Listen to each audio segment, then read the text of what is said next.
Ok, très bien. Alors je me présente Andim Ferrieux, donc je suis chef de projet chez Arcure de la solution Blackster Connect. Donc je vais vous présenter. Et j'ai également d'autres fonctions de responsable produit sur des produits de vision 3D que commercialise notre société. Donc Arcure, c'est une société qui a plus de 10 ans et son domaine, son champ d'activité, c'est la vision 3D intelligente pour l'industrie. Donc à la base, initialement, nous sommes un fork du labo du CEA et de l'INRS. Donc c'est deux labos assez connus qui mènent des recherches de pointe et qui sont souvent à l'état d'art dans de nombreux sujets.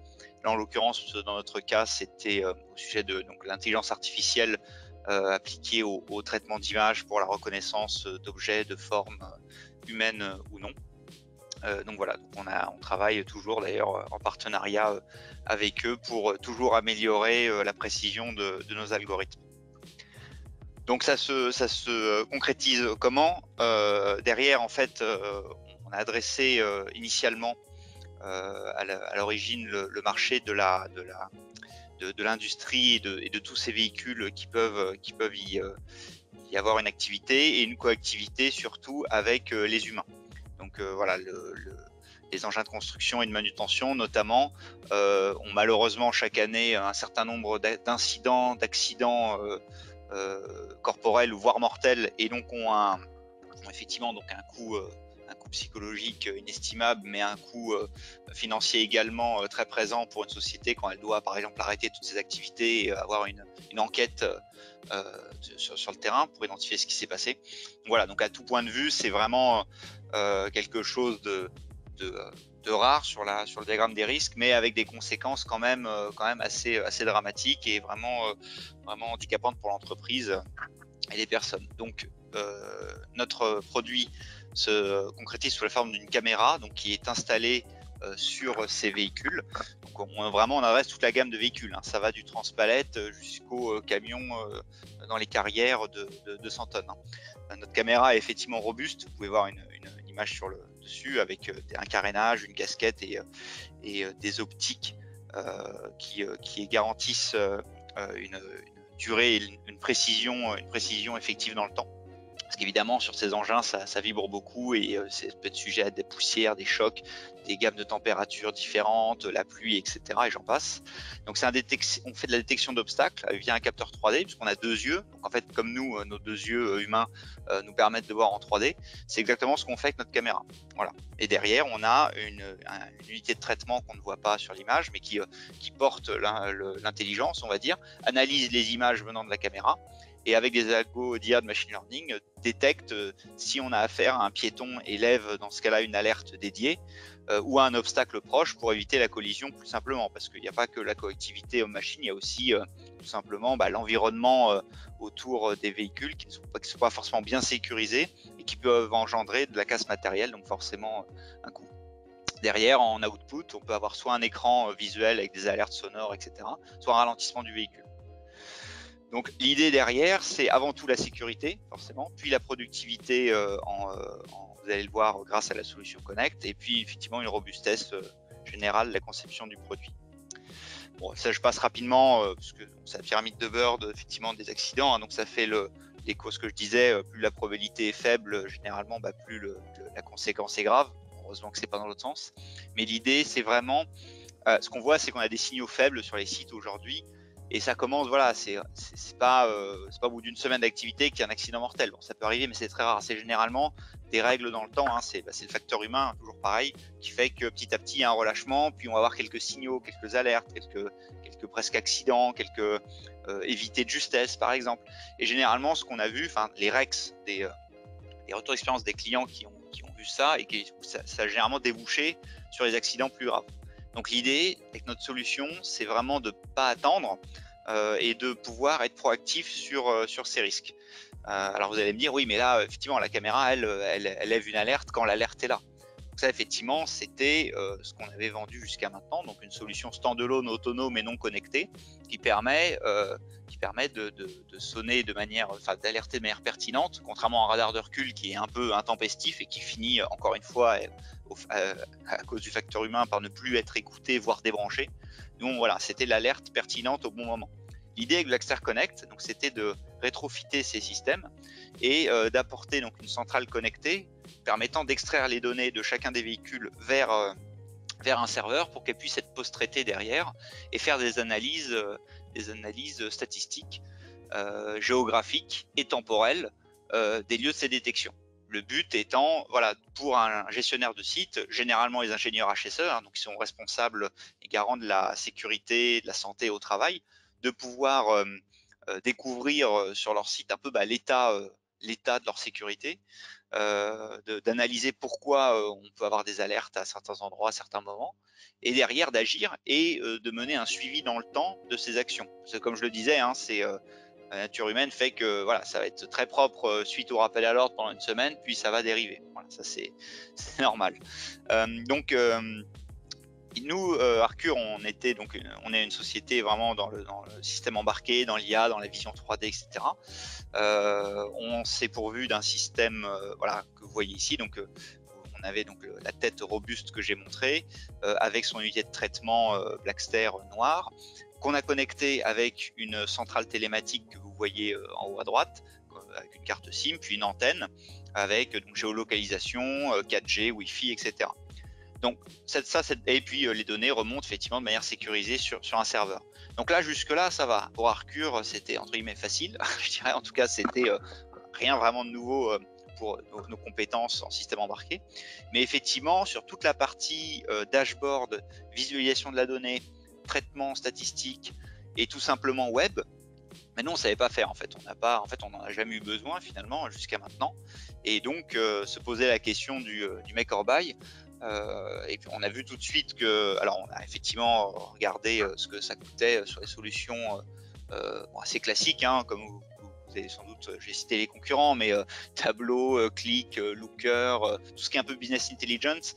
Mais alors déjà nous on a trouvé que c'était très cher, peu adaptif à notre use case qui, vous en conviendrez, est quand même assez éloigné de l'insertion de spreadsheet Excel financière par exemple pour traiter de la donnée, ce qui est généralement le précaré de ces outils, ça aime manger de la donnée en tableur et pouvoir créer des tableaux dynamiques vraiment sexy, et puis voilà, qui a vraiment un attrait visuel et qu'on peut utiliser des outils mathématiques dessus.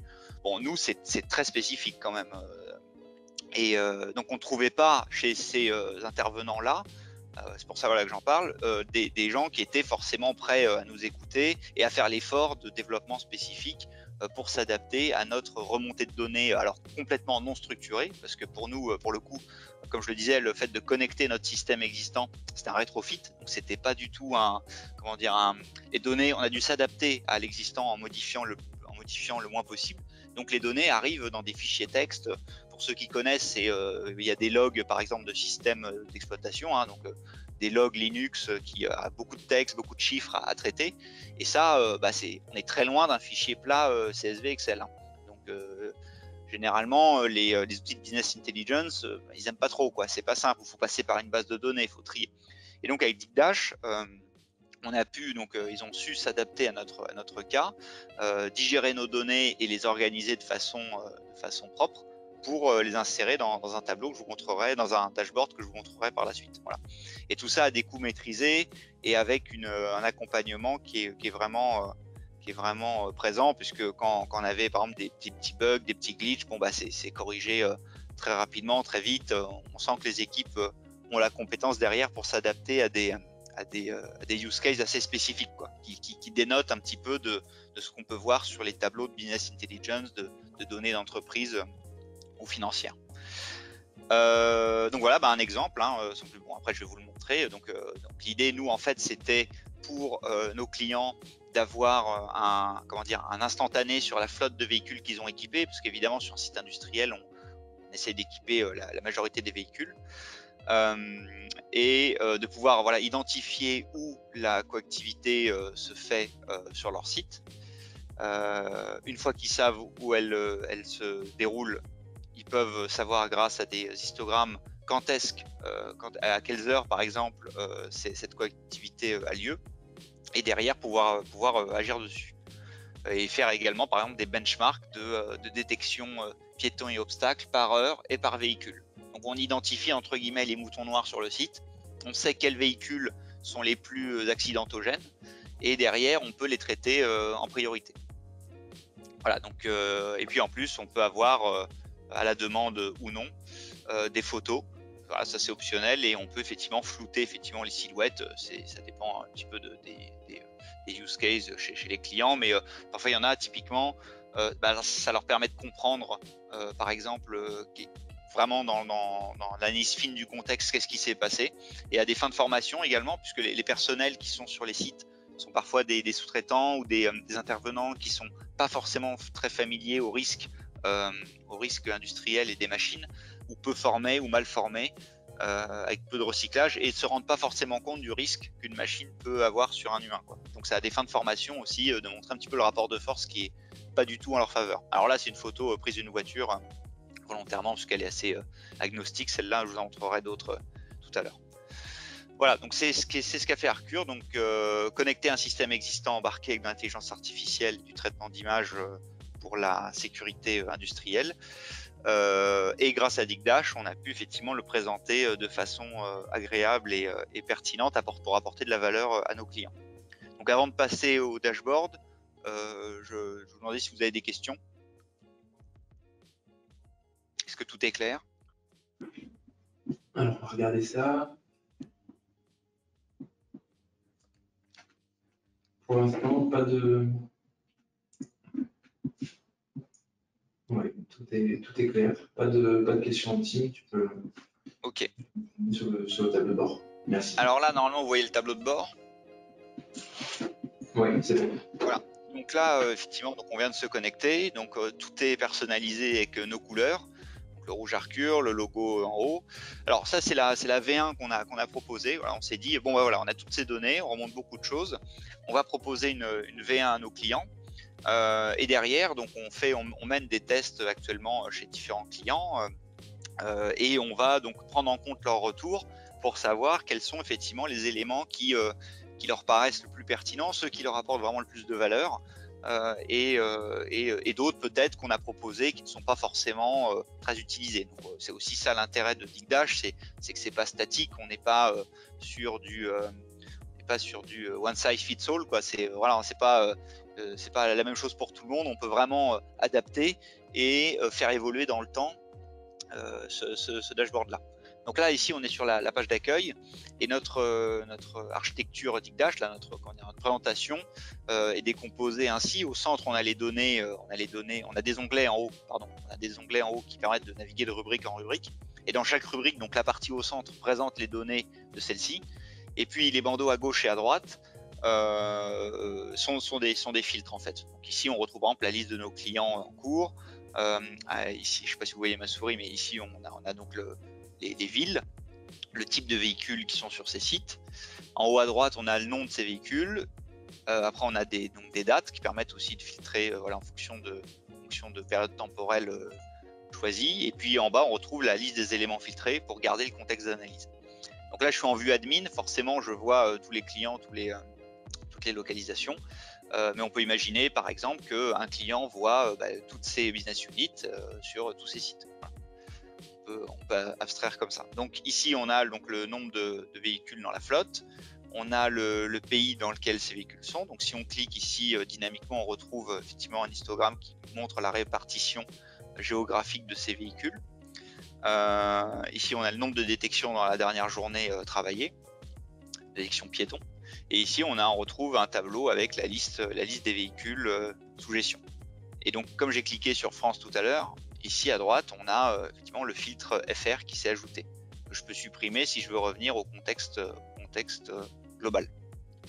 Donc ça, voilà, c'est vraiment pour avoir d'un seul coup d'œil de quoi on parle, quels sont mes véhicules, où sont-ils et de quel type. Ça, on est vraiment sur des solutions de management de flotte assez connues, hein, ça c'est des choses qui existent, hein, on n'a rien inventé là-dessus. Nous, vraiment, notre valeur, c'est d'apporter notre savoir-faire qui est la détection piéton obstacle et la sécurisation des zones. Et c'est vraiment ça qu'on veut mettre en valeur sur ce dashboard, en plus de la gestion de flotte. Donc là, on arrive sur une carte. Alors évidemment, j'ai sélectionné tout le monde. Donc comme on en a un peu partout, on est sur un planisphère assez large. Mais je peux zoomer, par exemple, pour aller étudier un site en particulier. Donc là, on va prendre proche de Paris.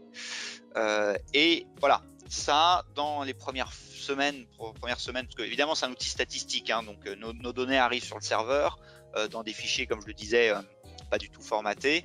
Des scripts développés par Digdash prennent en entrée ces données et les mettent dans des tables CSV. Puis après, par la suite, évidemment, le nombre de données augmentant, statistiquement, ça devient de plus en plus pertinent. Et donc, on voit les clusters grossir. Bon, ces clusters sur les cartes, c'est malheureusement bien connu depuis 2020, je dirais. Bon, ici, l'idée, c'est d'identifier sur les sites où sont les zones chaudes, on va dire. Donc, notamment chez ce client, par exemple, il nous avait dit, oh ben moi je sais où sont mes zones, entre guillemets. Voilà, on en avait un qui était un petit peu qui était assez il doutait en fait de la solution. Il disait non mais moi je sais que mes sites, ma zone de coactivité c'est à cet endroit là, et voilà quoi, c'est sécurisé, il y a rien besoin à faire, entre guillemets. Bon bah quelques semaines plus tard, on est revenu le voir et il a été très surpris de voir qu'il y avait aussi de la coactivité à ces deux endroits là. Donc là tout de suite on voit que c'est un outil, on va dire un outil sans équivoque et voilà, sans subjectivité, qui permet à tout le monde de dire bon bah non, bah tu vois là par exemple ici il y a un vrai problème, il faut faire quelque chose. Donc c'est vraiment en premier lieu, c'est de savoir où sont mes zones de danger sur mon site. On en peut effectivement avec Digdash facilement dire bah voilà, mais moi ce qui m'intéresse c'est plutôt les zones obstacles, voilà, pour une raison ou pour une autre, parce que par exemple un site qui pourrait avoir peu de piétons sur son site dirait non mais moi ce qui m'inquiète c'est les cartons de mes chariots par exemple avec l'environnement. Bon bah ici on peut passer à obstacle et revenir à tous les types de détection par exemple. Si je change de carte, je vais ici arriver sur des clusters où on perd un petit peu en raffinement géographique. Par contre, quand on passe la souris dessus, on a l'heure qui s'affiche. Donc voilà, on a ça, c'est une autre carte qui permet en plus d'avoir la localisation, d'avoir un clustering avec les heures auxquelles arrivent ces détections. Puisqu'en fait, c'est le deuxième c'est un peu le deuxième volet. J'ai peut-être été un peu trop loin. Voilà, on a ici des gros pôles, par exemple à 14 heures, ici il se passe quelque chose. Alors typiquement, après là, on pourra analyser par la suite, se dire peut-être c'est parce que c'est la pause déjeuner ou je ne sais quoi, ou un changement de shift, typiquement sur des sites industriels où il y a des 3-8 par exemple. Il y a forcément un moment où il y a des chassés croisés à certaines heures clés, 8 heures, 16 heures, etc. Donc ça peut être aussi un moyen direct de savoir quand est-ce que cette coactivité a lieu. Donc là, on est vraiment sur de la carte géographique, mais qui porte déjà une information horaire. Ici, voilà, on passe sur du détection et du temps de travail. Donc là, le but, en fait, c'est de voir un petit peu la tendance sur la dernière semaine, par exemple, de voir la tendance des détections obstacles et piétons, voir comment ça se passe, si c'est à la baisse, si c'est stable, voilà, comme c'est le cas, ou si c'est en augmentation, parce que ça peut être aussi le cas. Ici, on a le temps de travail des machines, en bas à gauche. Donc ça permet un petit peu, encore une fois, dans le but du management de flotte, d'identifier les machines qui, sur la période temporelle, ici là, sur les dates, et qu'on retrouve ici dans les éléments filtrés, permettent de savoir combien d'heures ont travaillé ces machines. Donc ça permet simplement de faire de la productivité aussi, se dire cette machine, par exemple, ne travaille jamais par rapport à une autre qui est peut-être surexploitée, et ça permet peut-être de faire du load balancing sur le parc. Donc il y a aussi cette information qui est portée par ce graphique. Et là, on retrouve un histogramme des heures auxquelles arrivent les détections. Donc là, on n'est plus sur la carte, on est vraiment sur des barres horaires. Et après la question à laquelle on a répondu, qui était où sont mes détections, où est ma coactivité, maintenant on répond à quand est-ce que cette coactivité a lieu en priorité. Donc ici, on voit par exemple qu'à 13 heures, c'est sans doute la cantine, on a en moyenne 5,5 détections piétons par heure. Alors quand on dit une détection piéton, chez Arcure, c'est que le système Blackster qu'on a configuré détecte un piéton dans une distance maximum de 10 mètres. Donc c'est assez proche, hein. On ne va pas détecter le piéton à 200 mètres et dire ah oui, il y a une alerte. 10 mètres, c'est peu. Ça peut paraître beaucoup si vous n'êtes pas habitué, mais quand vous avez une chargeuse de 30 tonnes qui recule en marche arrière et qu'elle a des centaines de chevaux, ça va très très vite, hein. Les 10 mètres sont parcourus très très vite, et d'autant plus que certaines machines, on active la détection uniquement quand la marche arrière est enclenchée. Donc voilà, c'est vraiment, on appelle ça des presque accidents, parce que c'est le cas, hein. Ça peut aller très très vite. Donc là maintenant on sait quand agir grâce à ce graphique là. Alors on a une fonctionnalité ici qu'on n'a pas encore implémentée, mais qu'on souhaiterait faire, c'est présenter donc les données sous forme de tableau avec les dates, les sites et puis le nombre de détections piétons. Et avec un seuil en haut que vous pouvez voir, je peux régler entre guillemets voilà une valeur à partir de laquelle, le franchissement de cette valeur entraînera une alerte email ou SMS par exemple au client. Donc ça peut être aussi intéressant pour les personnes qui n'ont pas envie de passer H24 leur temps sur le dashboard. Alors aussi à ce sujet, il y a quelque chose qui est intéressant, c'est que ce dashboard, il peut être utilisé par différents postes au sein de la société. Vous pouvez avoir oula, attendez, parce que là j'ai eu des notifications, mais c'est pas celle-là. Voilà. Oui, je disais, ça peut être utilisé en fait par différents niveaux hiérarchiques, par exemple DigDash. Donc là, par exemple, le dashboard, grâce à de la gestion de droits, par exemple, et compte utilisateur, on peut avoir le gestionnaire d'un site particulier qui dit, bah non, mais moi, ce qui m'intéresse, c'est que mon site de Gennevilliers, par exemple. Donc là, il aura accès qu'aux données de Gennevilliers. Mais le responsable France peut dire, ah bah oui, mais moi, j'aimerais bien voir aussi ce qui se passe à Rocancourt également. Donc là, il aurait accès, il pourrait cliquer également sur Rocancourt. Et puis vous avez le responsable sécurité monde à la défense qui dit bah non mais moi ce que je veux voir c'est tous les sites, quoi. Et donc là il peut accéder à la liste de tous les sites. Donc ça, ce raffinement et cette gestion de droit chez DigDash est aussi intéressante parce que encore une fois on a une centralisation des données à un seul endroit sur le dashboard, mais qui peut avoir différents usages et être utilisé différemment. On peut aussi imaginer avoir des tableaux différents en fonction des logins utilisateurs et par exemple des exports en PDF, PowerPoint, Excel avec des rapports enrichis qui sont automatiquement envoyés toutes les semaines ou tous les mois à différents collaborateurs de la société. Ça c'est intéressant aussi. Voilà, il n'y a pas besoin de se loguer toujours sur l'outil. On peut être télé-informé entre guillemets de la situation sur le terrain. Donc ça c'est intéressant aussi. Par la suite, donc on a un classement de sites et véhicules, hein, donc ça c'est une vue macro, donc là je suis en obstacle mais je peux revenir à la vue globale. Donc ça nous permet de voir en valeur absolue le nombre de détections. Typiquement, je disais tout à l'heure, ça c'est des indicateurs qu'on va peut-être pas garder parce que les détections en valeur absolue c'est très dépendant de quand a commencé le test typiquement, et c'est pas forcément le KPI le plus important pour nous. Le KPI le plus important, je vais vous le montrer ici, c'est les détections moyennes. Donc en fait, ce qu'on a fait, c'est que on a pris tout simplement le nombre de détections absolues pour chaque machine, et puis on a divisé par son temps de fonctionnement. Donc ça nous permet voilà, de pouvoir comparer de manière relative et objective les machines entre elles, et de savoir par exemple que celle-ci nous donne 11,4 détections par heure. Donc c'est beaucoup, et ça permet d'identifier les machines les plus accidentogènes. Voilà, donc là par exemple, on voit qu'à Chicago, 13,4 détections piétons par heure, faut faire quelque chose parce qu'il y a un moment donné, ça va être la détection de trop, quoi. Donc ça, c'est vraiment le KPI sans doute le plus important pour nous et pour le client, on pense, car ça permet aussi également, alors on ne l'a pas présenté, mais on pourrait rajouter un graphique. Je l'avais fait d'ailleurs hein, très facilement. Bon, moi, je ne suis pas du tout expert dans les techno-web, hein, je ne suis pas non plus développeur de formation, mais avec DigDash, j'ai pu facilement éditer un moment dans mon dashboard brouillon, on va dire.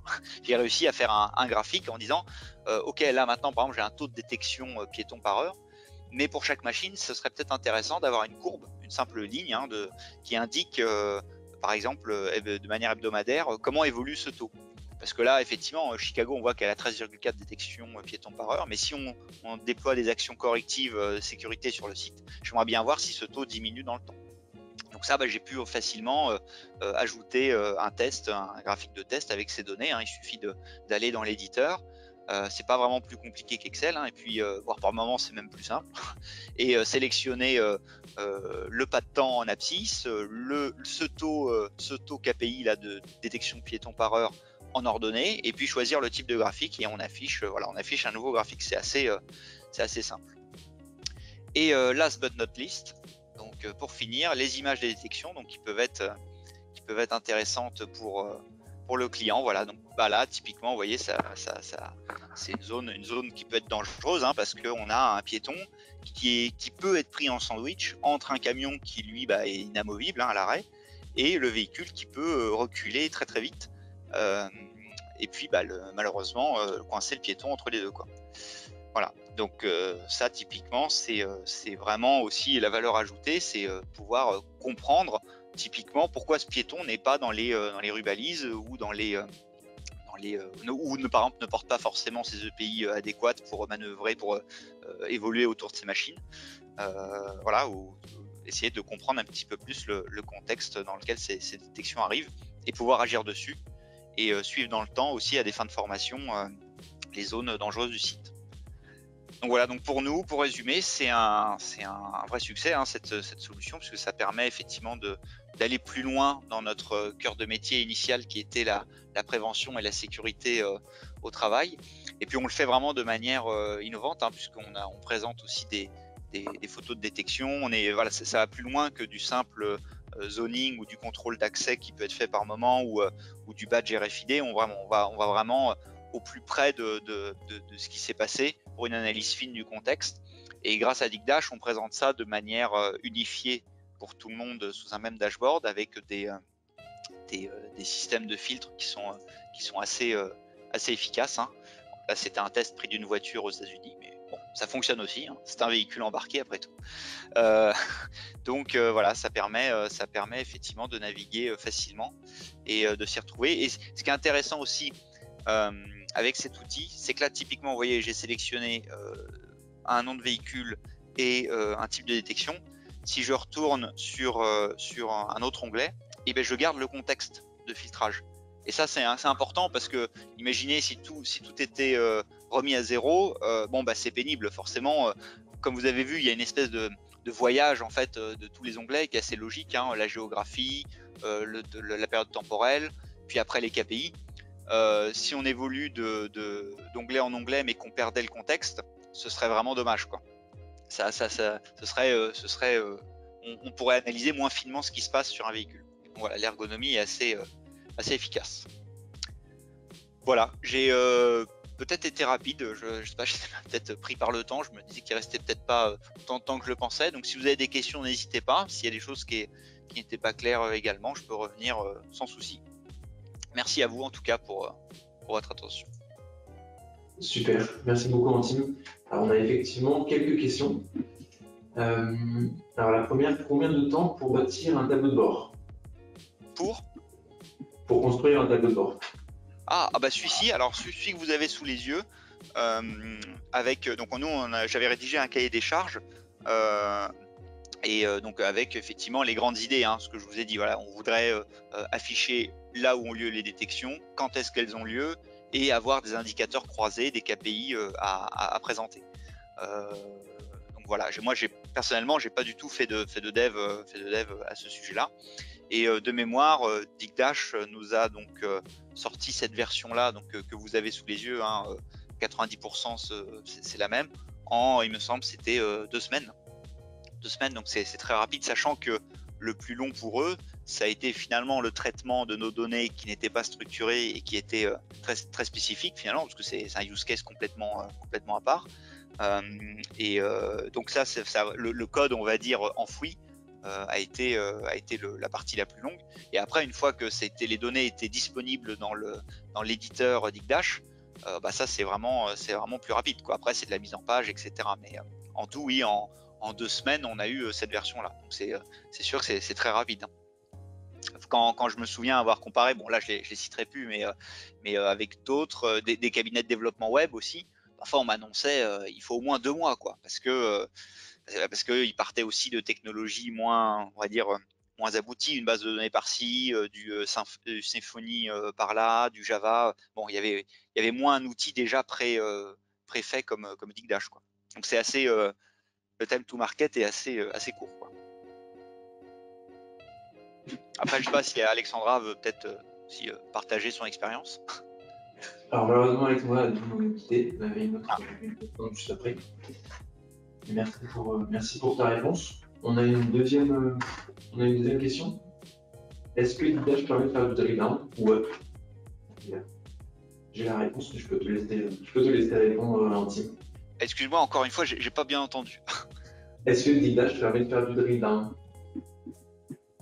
Ah, du drill down, c'est-à-dire aller vraiment analyser les données finement?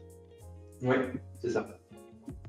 Ah oui, bah alors nous effectivement peut-être que alors nous on n'a pas non plus une profondeur de données excessivement grande, hein. On est vraiment bon, on a notre nombre de détections et c'est avec cette valeur-là qu'on fait un peu tout le reste. Après effectivement, attendez, ce que je cherche c'est on a même une petite précision sur la question. Oui. Est-ce qu'un drill down sur le graphique d'une machine permet de voir les statistiques de cette machine du type où le souci apparaît? Ah oui, alors par exemple, bon, je vais répondre en deux parties. Là, par exemple, ici, on a un graphique effectivement en barre. Si je clique ici, je peux avoir un tableau. Et quand je clique, effectivement, je descends. Vous voyez, ici avant, j'avais la localisation. J'étais un peu vite, hein, désolé, c'est mon défaut. Là, j'avais la localisation FR. Si je clique sur FR, la granularité va descendre au niveau ville. Puis, si je reclique sur le site, je retombe sur la liste des machines sur ce site-là. Et après, si je clique sur cette machine-là, je trouve le numéro de série du système qui est équipé actuellement. Donc là, en effet, on voit une arborescence où on descend et on devient de plus en plus spécifique. Et vous avez vu, là, j'ai cliqué directement sur le widget, quoi, sur le tableau. Je suis pas passé par les filtres à gauche et à droite, mais en bas à droite, on voit que en fait, ça a fait le même effet. J'ai gardé mon contexte d'analyse qui est descendu en granularité. Si je montre par exemple les températures, bon, ça c'est des onglets qui sont pas accessibles aux clients, c'est un tableau abstrait, c'est joli. C'est pour notre SAV. Là c'est pareil, je peux cliquer sur les dates, voilà, et venir voir de manière plus fine ce qui s'est passé ce jour-là, cette semaine-là, ou à des heures spécifiques, quoi. Je peux même, je crois, descendre. Oui, voilà, je peux descendre à 5 minutes près. Donc voilà, de manière assez ergonomique, on peut descendre, on peut voyager dans la donnée. Bon, nous, c'est peut-être pas forcément le meilleur use case pour montrer le drill down, mais voilà. Alors un autre exemple aussi, parce que vous aviez, je crois que j'ai cru comprendre, par exemple, on peut naviguer de la donnée de différentes façons. Ici, alors attendez, je suis dans quel mode là? Voilà. Si je clique là. Ah oui, il ne présente pas de photo parce que forcément, il faut que j'en sélectionne un. Voilà, c'est la vue admin. Ici, par exemple, on voit un gros cluster. Si je clique, ça va m'emmener directement sur les photos. Vous voyez, ça c'est une forme de drill down entre guillemets, puisqu'on vient de décomposer un gros cluster en panel de photos. Voilà, donc en coordonnées, longitude, latitude. Donc c'est une façon ergonomique aussi de sauter d'onglet en onglet.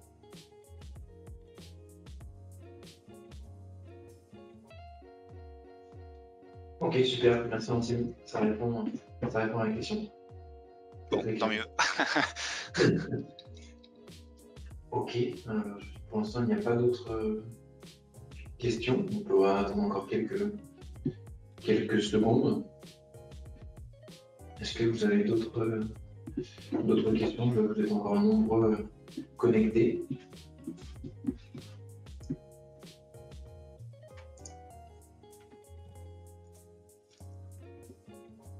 Non, bon, super. Je pense qu'on va pouvoir s'arrêter là. Merci beaucoup Antime pour ce témoignage. Merci à vous. Et merci à tous de votre présence. N'hésitez pas à nous contacter si vous avez d'autres questions, si vous voulez un point dédié tout simplement. On reste à votre disposition. Merci à tous et très bonne journée.